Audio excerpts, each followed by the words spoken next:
सिर्फ बैठे नहीं रहना है, और अगर लेखक बनना है तो लेखकीय जो गुण होता है वो भी बहुत ज़रूरी होता है, ताकि आप लिख सकें, आप लोगों को बता सकें लिखकर। तो उस तरह का चांस मुझे मिला, उस तरह का सौभाग्य मुझे मिला, और मैंने आगे चलते चलते ये किताब आखिर में भोजपुरी फिल्मों का इतिहास तैयार हुई। ये किताब और छप कर अभी आप लोगों के सामने, आप लोगों के हाथों में प्रस्तुत है। राजेंद्र, इसके सोर्सेस इकट्ठा करने में आपको कितना वक्त लगा और पुस्तक को पूरा अंजाम तक पहुंचाने के लिए कितना वक्त लगा, लिखने में कितना वक्त लगा? ये तो बहुत बड़ा सवाल है और बहुत बड़ा इसका उत्तर भी आएगा, क्योंकि मैटर इसमें बहुत ज़्यादा है और इसके लिए पूरा स्टडी करना बहुत ज़रूरी है।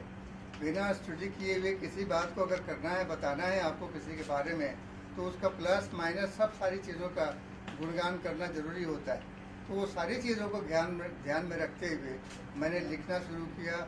लिखने से पहले मैंने रिसर्च करना शुरू किया कि ये कहाँ से स्टार्ट हुआ है और कहाँ से कहाँ तक पहुँचा है, कैसे पहुँचा है, रास्ते में कितनी कठिनाइयाँ आई हैं। उन सारी कठिनाइयों का जिक्र करना भी ज़रूरी होता है, तब मालूम होता है कि उस चीज़ की पर्सनालिटी क्या है, उसकी कीमत क्या है, ये जानना बहुत ज़रूरी होता है। इसलिए मैंने जब शुरू किया काम, तो इसमें आप सोच सकते हैं कि 50 साल का हिस्ट्री लिख रहा हूँ मैं, तो 50 साल के लिए तो कम से कम आपको कई महीनों की इसमें ज़रूरत पड़ेगी।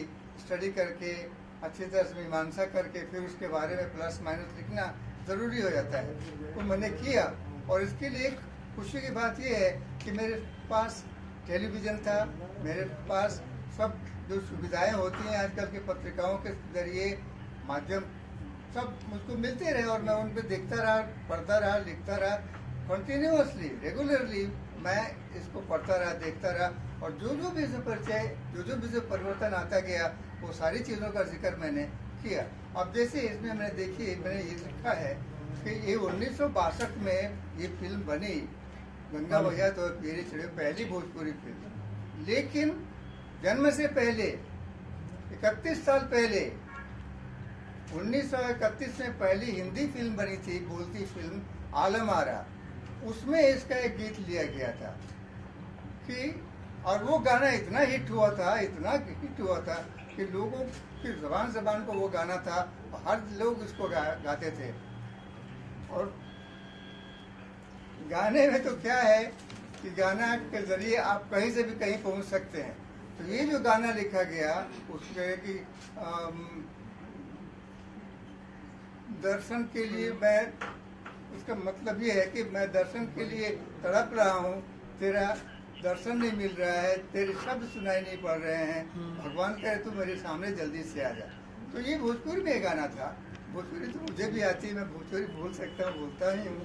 तो कहते हैं ना कि देखर में छोटन लगे घाव करे गंभीर, ये भोजपुरी फिल्म ऐसी ही है तो बोली, लेकिन इसकी सीमा अंतर्राष्ट्रीय सीमा को पहुंचती है, छूती है, क्योंकि भोजपुरी बोलने वाले दुनिया के अधिकतर देशों में पाए जाते हैं, जो रहते हैं और अपना जीवन यापन करते हैं। तो ये भोजपुरी सिर्फ बोली नहीं है, इसके अंदर बहुत गुण है, इसके अंदर बहुत वजन है, और ये वजन किसी दूसरी बोली में नज़र नहीं आता है। चाहे वो मैथिली हो, चाहे वो बज्जिका हो, चाहे वो अंगिका हो, किसी में भी ये गुण दिखाई नहीं पड़ता है जो इसमें है।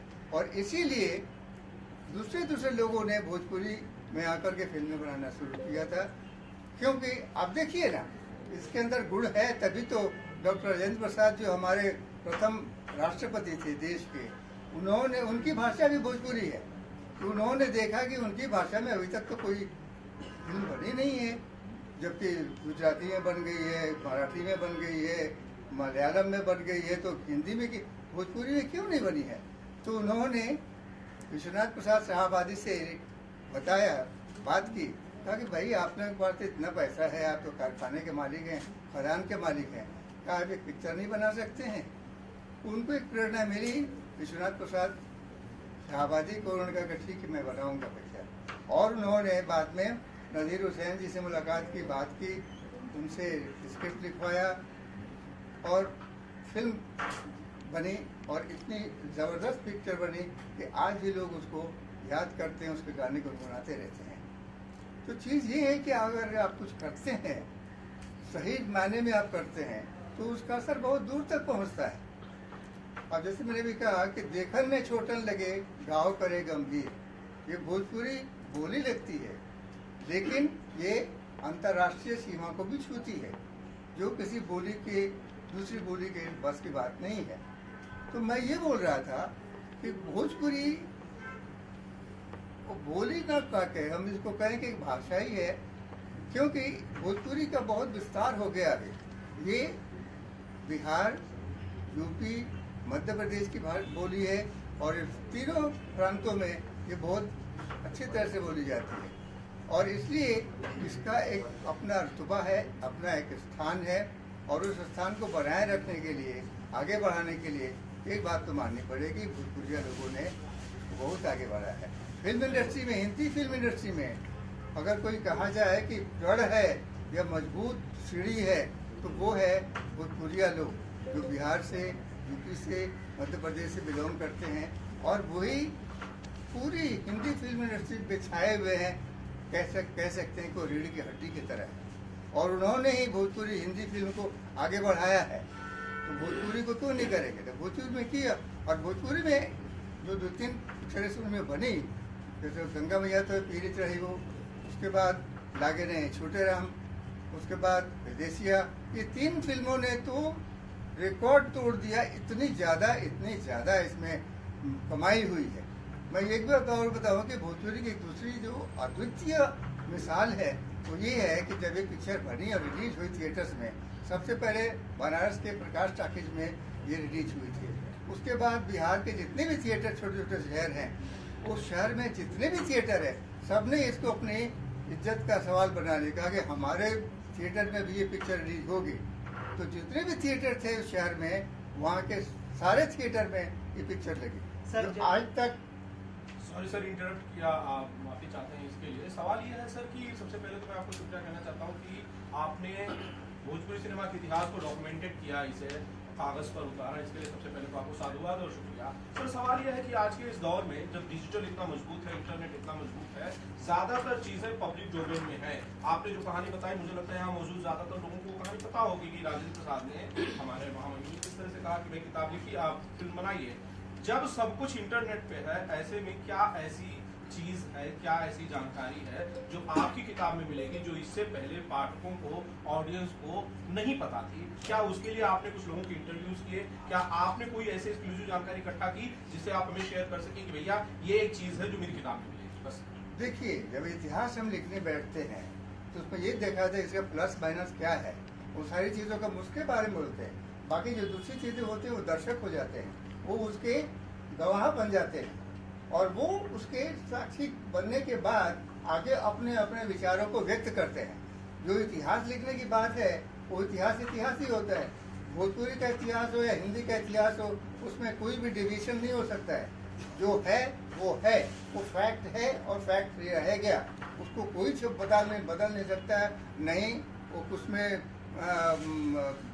खामखा का प्रस्तावना करके, तारीफ करके उसके रूप को बढ़ा नहीं सकता, बिगाड़ नहीं सकता है, क्योंकि जो है वो है, जो सत्य है वो सत्य है।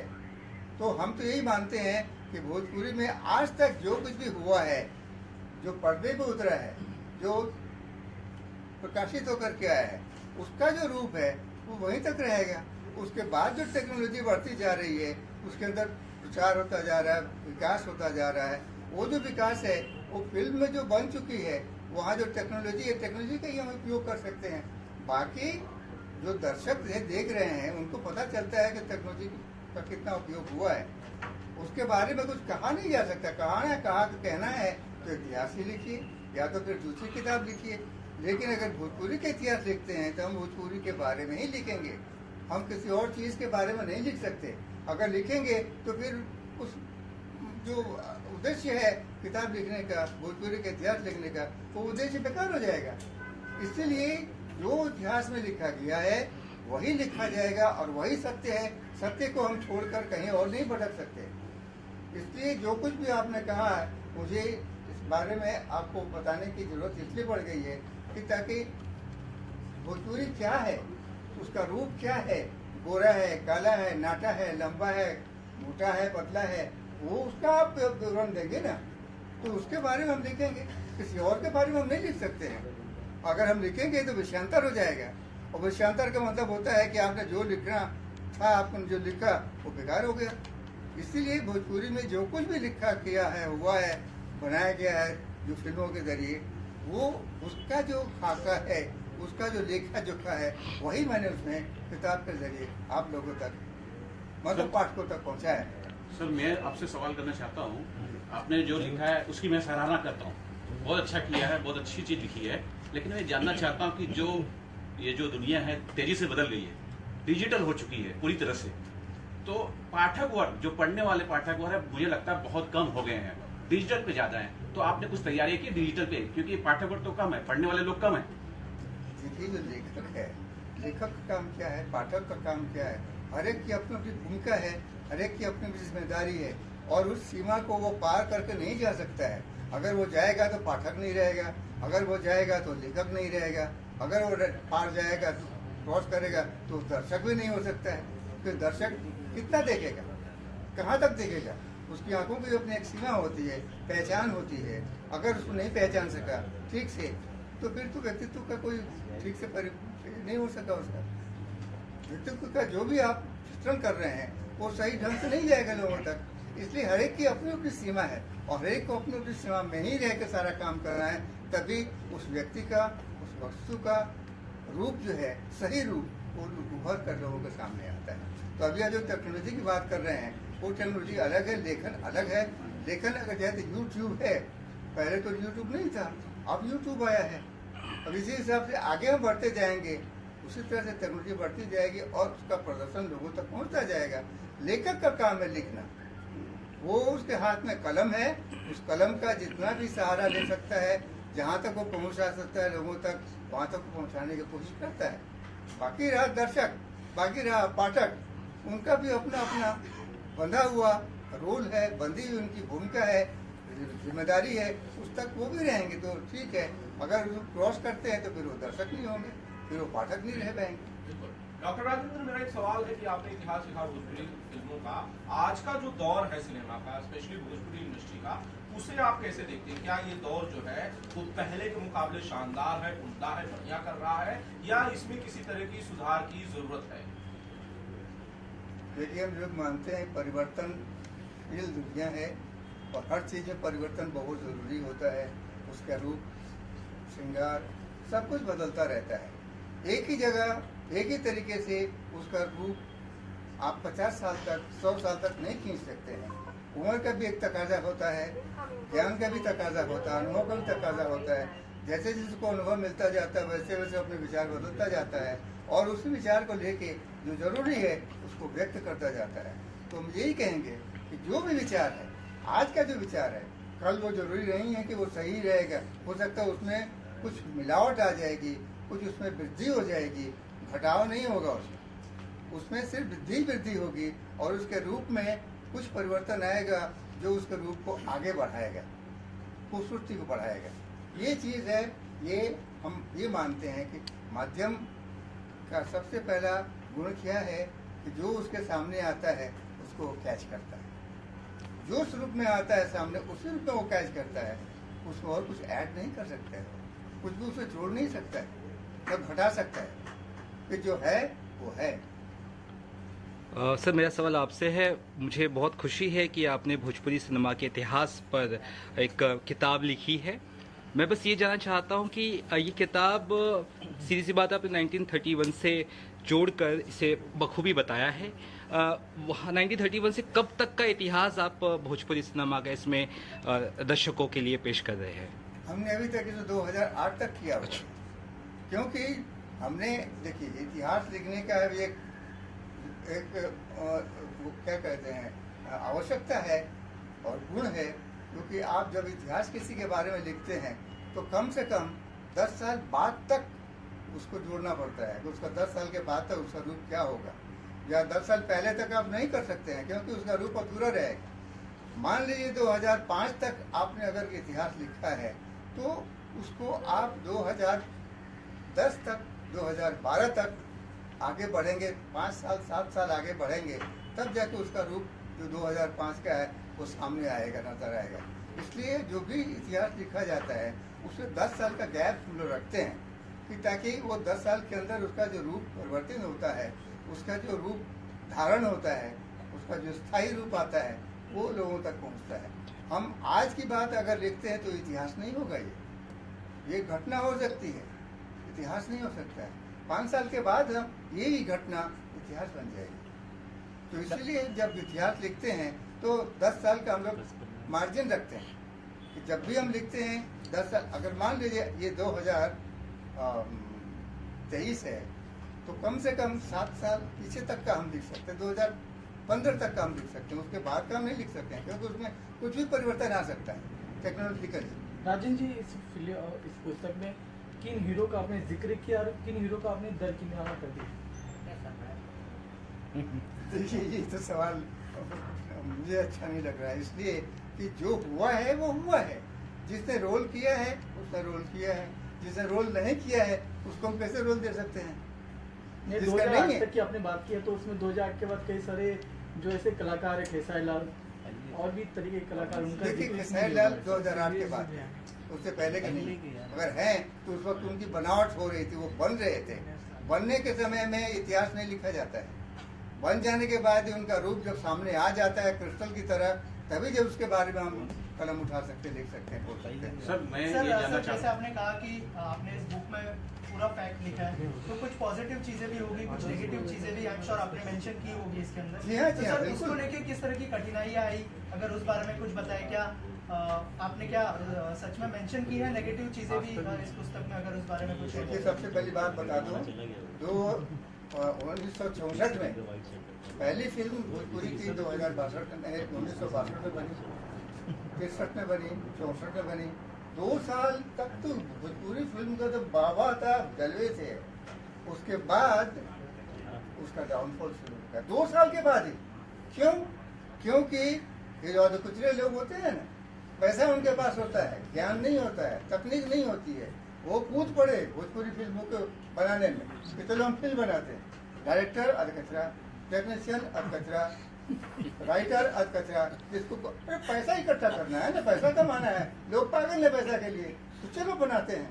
तो नतीजे क्या हुआ, 1964 के बाद फिल्में खत्म होने लगी। 1968 के बाद तो एक भी फिल्म नहीं मिली, बनी नहीं, बंद हो गई सब। जो 1977 तक 10 साल के पीरियड में एक भी फिल्म नहीं बनी है। क्यों? क्योंकि लोगों में लालच आ गई, लोगों में पैसा बनाने का, अरे कुछ तो दीजिए, आप कुछ देंगे, कुछ त्याग करेंगे तो आपको कुछ मिलता है और उसका फल भी मिलता है। आप त्याग ही नहीं करेंगे, आप लूटने के चक्कर में रहेंगे तो आपको क्या मिलेगा? नतीजा ये हुआ कि भोजपुरी फिल्म बंद हो गई 10 साल तक। 1977 में फिर से 10 साल के बाद, 10 साल ही कहेंगे ना, वो जो पिक्चर थी दंगल करके आई पिक्चर, और रंगीन बन के आई। क्योंकि अगर वो ब्लैक एंड व्हाइट होता तो शायद लोगों में उतना इंटरेस्ट नहीं आता, लेकिन उस चीज को क्रिएट करने के लिए दंगल को रंगीन बनाया, और वो पिक्चर इतनी सुपरहिट हुई कि फिर से दूसरी गाड़ी भोजपुरी फिल्मों की चालू, दूसरा दौर शुरू। और 1977 से लेके 1979 तक ये पिक्चर का दूसरा दौर चलता रहा, और एक के बाद एक टेक्निक। सोचिए ना, फिल्में हर साल बढ़ती गई। 1986 में 19 फिल्म बनी है, जो आज भी रिकॉर्ड है। किसी भी बोली में इतनी बड़ी फिल्म नहीं बन पाई। एक साल में 19 फिल्म बनाना कोई छोटी बात नहीं है। सर मैं ऐसी कोई रोचक जानकारी मेरे पास एक है, जैसे कि भोजपुरी गायक गाने की वजह से और फिल्मों की वजह से मनोज तिवारी को हिंदुस्तान में नहीं, हिंदुस्तान के बाहर डाक टिकट इशू हुआ था, जो बहुत बड़ी बात है। ऐसी कोई रोचक जानकारी है इस पुस्तक में तो आप जरूर बताइएगा। अरे भाई, रोचक ही है ना, अमिताभ जो आपको बच्चन अच्छी लगे सर, को, अमिताभ बच्चन को छोड़ा ना, अमिताभ बच्चन भाग के चले आए कि हम भोजपुरी फिल्म करना है, हमको उनको एक्टिंग करना है। मिथुन चक्रवर्ती चले आए कि हमको एक्टिंग करना है भोजपुरी में। क्यों दूसरे फिल्मों में नहीं गए, दूसरे भाषाओं में बोली में नहीं गए, क्यों भोजपुरी में ही आए? आप, मैं कहने का मतलब है कुछ तो आपके अंदर कोई खास बात है, तभी तो लोग आएंगे ना। रवि किशन क्यों आ गए, हीरो बन गए वो, क्यों इतनी जल्दी बन गए वो? सोचने वाली बात है ये कि आपके अंदर कोई गुण है कि आप लोगों को प्रोजेक्ट करते हैं, आप लोगों को हाईलाइट करते हैं, और उस तरह से हाईलाइट करते कुछ भी गलत चीज़ नहीं है। आप जो है वही उसको फोकस में डालता है और वही लोगों तक दिखाई पड़ता है और लोग उसको पसंद करते हैं। सर उनका ये कहना है कि अपने मुकेश मनोज तिवारी जी के लिए कुछ हुआ था, इसमें कुछ लिखा है कि उनके बारे में कुछ बातें। बिल्कुल, मनोज तिवारी भी तो उनके बारे में भी लिखा हुआ है। सर ये भोजपुरी फिल्मों आप पढ़ेंगे तो आपको पता चलेगा। किसे जिम्मेदार जी जी, गिरावट आई भोजपुरी भैया बहुत ही बैठक देखिए थोड़ा सही है। जिम्मेदार कौन है? मैं वही तो बोल रहा था कि कचरे लोग अंदर हो गए, पैसा लेके चले आए, लोगों को पैसा चाहिए था और चले आए, अधूरा ज्ञान लेकर के चले आए। न उनको टेक्नोलॉजी मालूम थी, न उनको कोई आगे का कहानी के बारे में कोई, न डायरेक्शन, न राइटर, सबके सब ऐसे थे। तो इनसे क्या चलेगा? कोई भी चीज, अधूरी चीज आप लेके आएंगे, अधूरा ज्ञान लेके आप आएंगे, तो जो प्रोडक्ट सामने आएगा उसको कौन लाइक करेगा? कोई भी लाइक नहीं करेगा। राजेंद्र जी, आज के जमाने में कोई कचरा है आपकी नजर में भोजपुरी? एक मिनट, जो सवाल आप कर रहे हैं उसी सवाल का अगला स्टेप है कि आपने 2008 तक इतिहास लिखा, इसके बाद का भविष्य आपको कैसा दिखाई पड़ रहा है भोजपुरी का? देखिए, अभी जो कुछ भी दिखाई हम जो देख रहे हैं, हाँ। पहली बात, एक तकनीक बदल गया है, टेक्नोलॉजी बदल गई है, बोलने का, कहने का सब कुछ चेंज होता जा रहा है। तो इस हिसाब को लेकर आज के जो भी टेक्नीशियन हैं, जो इस चीज़ को देखते हैं, जानते हैं, समझते हैं, वो इस बात को जानते हैं कि हम किसी चीज़ को कैसे हाईलाइट करेंगे। अगर तकनीक बदल गई है तो उसको कैसे एक्सप्रेस करना है, ये उसकी जिम्मेदारी है। वो लोग का काम है ये कि आज जो कुछ भी हो रहा है, आज का जो टेक्नीशियन है, आज का जो फोटोग्राफर है, आज का जो राइटर है, डायरेक्टर है, आज का जो सिंगर है, आज का जो म्यूजिक डायरेक्टर है, आप देखिए ना, म्यूजिक में भी कितना परिवर्तन हो गया था। जो शुरुआत की म्यूजिक था, बाद के म्यूजिक था, और आज का म्यूजिक देखिए कितना परिवर्तन आ गया। क्या आप कहेंगे कि ये हिंदुस्तानी म्यूजिक है? क्या हिंदुस्तानी संगीत है? आप कह सकते हैं गाना सुनकर? क्यों? क्योंकि परिवर्तन दुनिया का नियम है। आज जो भी है कल जाकर बदल जाएगा वो। तो इसलिए हम जो कुछ भी कर रहे हैं, जो कुछ भी कह रहे हैं, वो सिर्फ हम रिकॉर्ड कर रहे हैं कि जो हो रहा है उसी को हम रिकॉर्ड करके आप तक पहुंचाते हैं। जैसे आपने कहा कि बदलाव प्रकृति का नियम है, तो आज का दौर जो है वो ऑनलाइन का दौर है, तो आप पुस्तक लेकर क्यों आ रहे हैं? कोई खास वजह? देखिए, ऑनलाइन सबके बूते की बात नहीं है। ऑनलाइन के लिए सामने तो कुछ चाहिए ना आपको देखने के लिए। कौन लाएगा? लिखेगा तभी तो आएगा ना सामने। बेसिक चीज क्या है, रूट क्या है? लिखना, लेखन। लेखक अगर है तो कलम से लिखता है वो, और उस कलम को वो तकनीक के जरिए वो चेंज करता है, या ऑनलाइन पे जाए या फिजिकल पे जाए। चीज तो वो है, आप तक वो चीज पहुंच कैसे रही है, उस तकनीक की सबसे बड़ी खूबसूरती है, जरूरत है उसकी। लिली जी, आप कुछ कहना चाहेंगी? लिली जी, मैडम, वो आपने जो भोजपुरी नृत्य नाटिका की थी, क्या बोलेंगी? वही दैया, उसके बारे में लोगों को बताइए। मुझे तो याद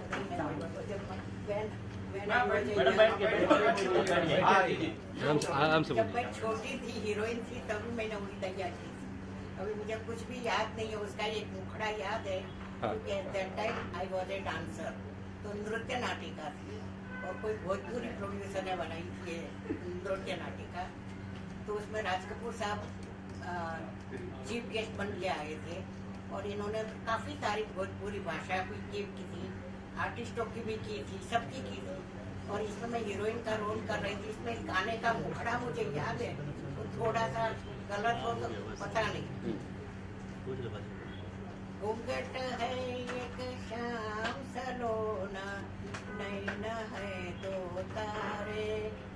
ज्यादा ना तड़पाओ गोरी, हम है रूप के प्यासे के घूंघट खोलो ना, के घूंघट खोलो ना। ऐसे नृत्य नाटिकाएं होती थी, उसमें मैंने काम किया था। बहुत पूरी पिक्चर में अभी तक मुझे कोई प्रोड्यूसर ने बुलाया नहीं तो otherwise I am very interested to do the different type of role. Raj Kapoor ने क्या कहा था वो भी बता में दीजिए। भी एक प्रोड्यूसर बैठा है, वो भी बनाएंगे और बुलाएंगे तो ये एज में भी। मैं तो टिल माय डेथ में स्टेज की रंग देवता की पूजा करना चाहती हूँ। बुलाएंगे तो काम करने जाएंगे, नॉट डिफिकल्ट। कोई भी लैंग्वेज में काम करो, मुश्किल नहीं होता है। सर आप मैं कहना चाहूँगा कि आप सभी बात अभी कर रहे थे कि डिजिटल का ज़माना है और उसमें ये बुक लिखी गई है, तो सबसे पहले तो बहुत बहुत इनका अभिनंदन करना चाहिए कि उन्होंने इतनी मेहनत की डिजिटल के ज़माने में। और जो बुक पढ़ने वाले हैं वो बुक ही पढ़ते हैं, कितना भी मोबाइल लेके आओ, मोबाइल पे 50 बार उंगली घुमाओ, ये घुमाओ, बहुत मगजमारी। तो मेरे हाथ में अगर बुक आएगी तो मैं पहले बुक पढ़ूंगा। तो बहुत बहुत धन्यवाद है इनका कि ऐसे डिजिटल के ज़माने में इन्होंने बुक लिखी है और ये उम्र के पड़ाव में, तो उनके लिए बहुत बहुत धन्यवाद करना चाहिए इनका। मैं एक दो शब्द कहना चाहता हूँ भोजपुरी के बारे में। लेखक का सबसे बड़ा होता है, जो हर भोजपुरी चीज लेखन पे ही रहती है। स्टोरी अच्छी है तो कचरा भी चल सकता है। बहुत लेखक is a backbone of the story. लेखक हो चाहे वो गीतकार हो, ये सब बैकबोन ही होते हैं। और वो जो चित्रित करते हैं, बताते हैं कि हम किस रूप में हैं और कहाँ जा रहे हैं। अब आपको बताया मैंने कि जब भोजपुरी का सपना चढ़ा और लोगों ने भोजपुरी में फिल्में बनानी शुरू, भोजपुरी शब्द को लेकर, भोजपुरी टॉपिक को लेकर हिंदी में फिल्में बननी शुरू हुई। उस वक्त एक फिल्म बनी थी खिड़की। खिड़की में एक गाना रखा गया था, भोजपुरी में गाना था, वो हिंदी फिल्म थी, भोजपुरी में रखा गया था और वो था गांधी जी के ऊपर। एगो दुल्हनिया तुझा वो बजरिया लाओ चुनरिया से खादी की, क्या खादी की, हाँ खादी की, जय बोलो महात्मा गांधी की, जय बोलो महात्मा। बहुत सही। ये चीज है कि जो जरूरत है उसी का चित्रण होता है और वही पब्लिक तक पहुंचाई जाती है। पब्लिक उसको पसंद करती है, गलत चीज पब्लिक कहीं पसंद नहीं करती है। सही कहा। आप बताइए सर। देखिए मैं बेसिकली फाइनेंस से हूँ, प्रोड्यूसर भी हूँ, लेकिन भोजपुरी पिक्चरों का अभी रीजनल फिल्मों का टाइम अच्छा है और अगर पिक्चरें बनेगी और अच्छी पिक्चरें बनी विद सब्जेक्ट अगर अच्छे हो तो डेफिनेटली भोजपुरी पिक्चरें भी चलेगी। और जो प्राइसिंग हो गई है उसको कंट्रोल करना बहुत ज़रूरी है। जो अभी हिंदी का देखकर भोजपुरी लोग भी, एक्टर भी उतना ही मांग रहे हैं और पैसे का जो ये हो गया, जब तक कि पिक्चर देखने वाले नहीं जाएंगे तो कितना भी पैसा लगाओ तो कोई फायदा नहीं। पिक्चर देखने वाले जाना चाहिए थिएटर में, और ये सब पिक्चरें थिएटर की है। ये इस पे जब आनी है, इस पे डिजिटल पे आनी है, वो बात की है। पहले थिएटर में आदमी जाना चाहिए और थिएटर में लोग नहीं जा रहे। ये सब में मेरे ख्याल से अब मैं गलत नहीं हूँ, अब तो सब पार्टनर हो गए सब, फिर कैसा ही हो, मतलब सब पार्टनर बन गए। ये गलत है सर। एक जमाने में सिर्फ हीरो होता था, हाँ। कभी प्रोड्यूसर नहीं होता था। ये हिंदी का ही सीखते सब लोग। सलमान पार्टनर हो गया, वो पार्टनर हो गया। हिंदी में ही सिखाया है सब। भोजपुरी गीत ज्यादा चलते हैं। मनोज तिवारी गायक होते हुए हीरो बन गए। ये शांति बताइए, क्वाइट। मनोज तिवारी गायक होते हुए भी हीरो बन गए, कैसे बन गए? कहीं तो कुछ हुआ है, तालमेल तो कहीं कुछ हुआ है ना। पहले के लोगों में ये तालमेल नहीं था, वो सीधे लोग थे। अब सब प्रोड्यूसर बन गए सर, सब प्रोड्यूसर बन गए। आप देखिए ना फिल्मों का बजट कितना आगे बढ़ गया है। क्यों?